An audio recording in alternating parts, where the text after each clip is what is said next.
Dari membaca mantra dalam kegelapan, hingga menemukan cahaya dalam Al-Quran.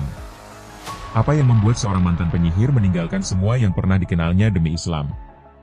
Ini adalah kisah Abi, seorang mantan penyihir yang menemukan jalannya menuju Islam.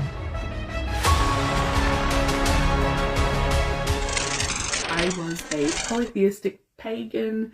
Well, really, I was a witch. I was practicing witchcraft. I was a part of the occult.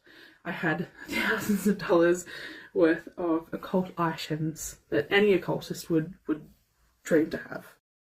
Kalimat tunggal itu cukup untuk menarik perhatian. Bagaimana seorang penyihir menemukan jalannya menuju Islam? Ilmu sihir dianggap sangat serius dalam Islam, karena dikaitkan dengan ilmu hitam, yang merupakan salah satu kejahatan terbesar yang diperingatkan. Namun terlepas dari ini, Abi beralih dari kegelapan itu ke cahaya Islam. Dan bagian yang paling mengejutkan, semuanya dimulai di TikTok. And of all places where I found Islam on TikTok. Ramadan TikTok, actually, of all places. Abi pertama kali mengenal Islam saat menjelajahi TikTok.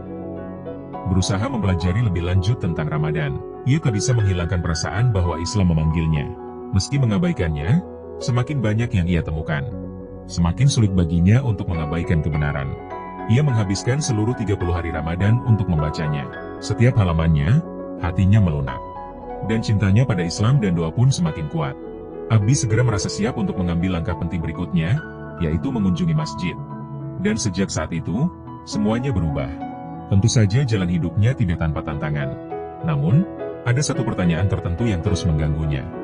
Dan Imam memberikan jawaban praktis untuk pertanyaan itu. But the one question that I had that was bothering me, that was stuck with me, was how do I know that it's Allah subhanahu wa ta'ala, that He is the only one?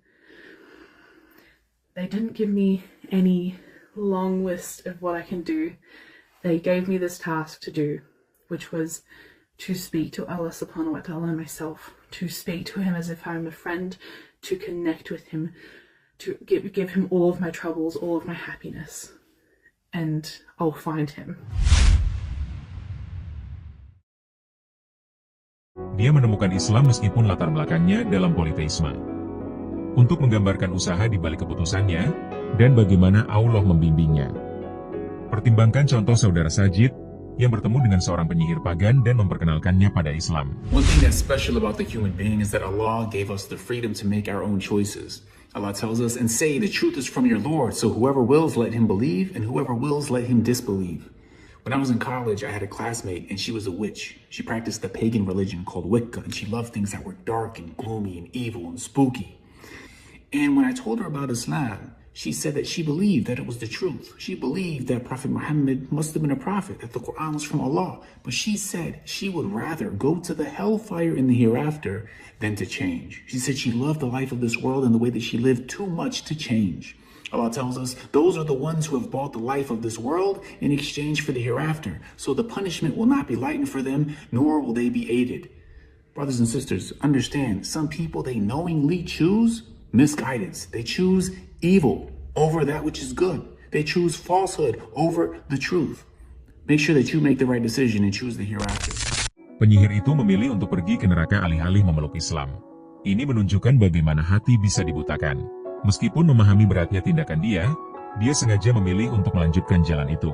Ini menjadi pengingat penting, bahwa banyak orang yang tidak beriman, bahkan setelah menyadari kebenaran, dia tetap menyangkal dan ketidaktahuan inilah yang akhirnya menyebabkan kerugian mereka di akhirat. Bagaimana jika seseorang benar-benar ingin berubah? Bagaimana jika mereka pernah terlibat dalam sesuatu yang gelap seperti ilmu sihir tetapi sekarang ingin meninggalkannya? Allah is looking for those moments where you admit that you have wronged Him, and you turn to Him, you repent to Him, acknowledging that there is a higher being. Allah Ta'ala says, "O my slaves who have wronged themselves, in other words, that have committed many sins, never doubt the fact that the doors of forgiveness are always open."